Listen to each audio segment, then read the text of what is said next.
Di antara istilah fikih yang sering kita dengar adalah istilah taklid.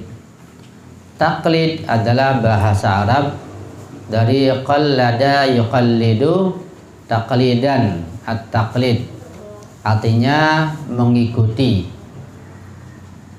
atau membuntuti, ya.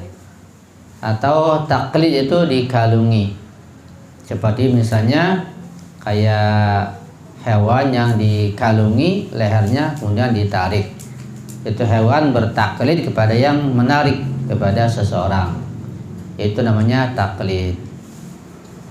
Dan taklid di dalam istilah ilmu fikih atau di dalam syariat artinya seorang mukallaf yang bukan mujtahid kayak kita ini mengikuti dan mengamalkan fatwa-fatwa ulama, tetapi tidak sembarang ulama, yaitu ulama yang telah mencapai peringkat atau tingkatan mujtahid atau marja yang telah memenuhi syarat.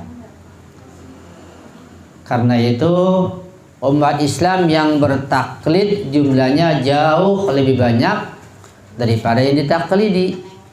Yang ditaklidi, yang diikuti itu sedikit sekali. Mereka adalah para maraji atau para mujtahid. Yang kalau di dalam ajaran Syiah Imamiyah mereka kebanyakan berada di Iran. Itu kumpul di kota Sisikum kebanyakan. Dan juga ada di kota Najaf Ashraf di kota Irak.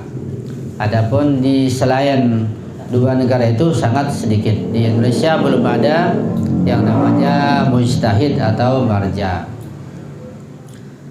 Dan kalau kita melihat perbedaan antara taklid dalam ajaran Ahlus Sunnah wal Jamaah dengan taklid di dalam ajaran Syiah Imamiyah, ada perbedaan yang sangat jauh. Walaupun sama-sama taklid, walaupun dalam ajaran Sunni ada taklid, dalam Syiah pun ada taklid juga, tetapi berbeda.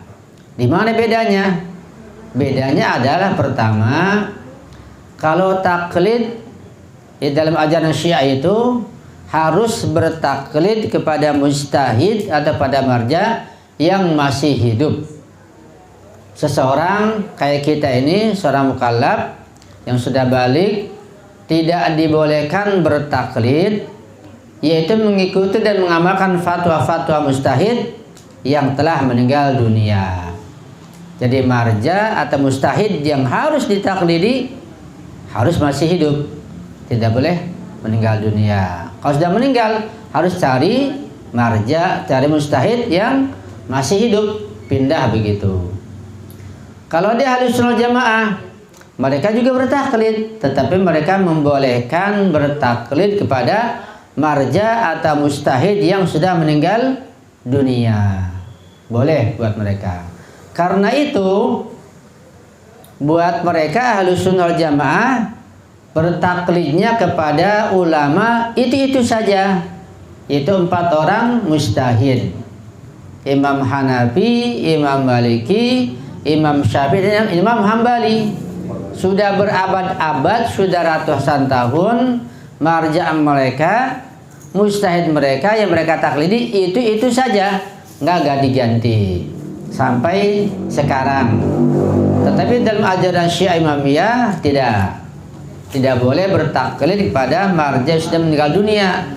Kalau sudah meninggal dunia seperti Imam Khomeini, Said Khoi dan yang lainnya, bagi yang baru nggak boleh taklid pada yang sudah meninggal dunia. Harus mujtahid, harus marja yang masih hidup. Karena itu anak-anak kita yang baru balik, baru menginjak usia taklid, atau orang-orang yang dari Ahlus Sunnah yang baru pindah ke mazhab Syiah Imamiyah, memang setiap hari selalu ada, mereka tidak boleh bertaklid kepada Imam Khomeini, tidak boleh bertaklid kepada Said Khoi dan yang lainnya. Mereka wajib bertaklid pada marja yang masih hidup, seperti Imam Ali Khamenei misalnya, Ayatullah Sistani di Irak, Ayatullah Jodi Amuli, Ayatullah Ja'far Subhani, dan yang lainnya masih banyak sekali. Boleh memilih salah satunya, dan bertaklid harus kepada seorang marja, tidak boleh kepada 2 atau 3 marja, tidak boleh ngacak, tidak boleh talfik begitu. Jadi bertaklid tidak boleh talfik, ngacak kesana kemari. Itu perbedaan yang pertama antara ahli sunnah wal jamaah dan Syiah Imamiyah. Ya. Kemudian dalam ajaran Syiah, marja itu banyak syaratnya. Harus laki-laki, harus masih hidup, harus yang adil, harus yang dan yang lainnya masih banyak sekali. Tidak boleh perempuan marja itu, harus laki-laki. Ya. Dan masalah taklid menduduki kedudukan yang sangat penting dalam ajaran Syiah Imamiyah, sampai kepada tingkatan waliyul faqih. Karena itu begitu pentingnya masalah taklid dan menduduki kedudukan yang sangat sensitif. Musuh-musuh Islam, Zionis, Amerika, kaum kafirin, musyrikin, mereka sengaja ingin menghancurkan marja'iyah dan wilayatul faqih. Karena kekuatan inti di ajaran Syiah Imamiyah sekarang ini ada pada masalah marja'iyah, masalah taklid, ada pada masalah wilayatul faqih, puncak kepemimpinan. Ya. Kalau dalam ahli sunnah mereka tidak ada seperti itu.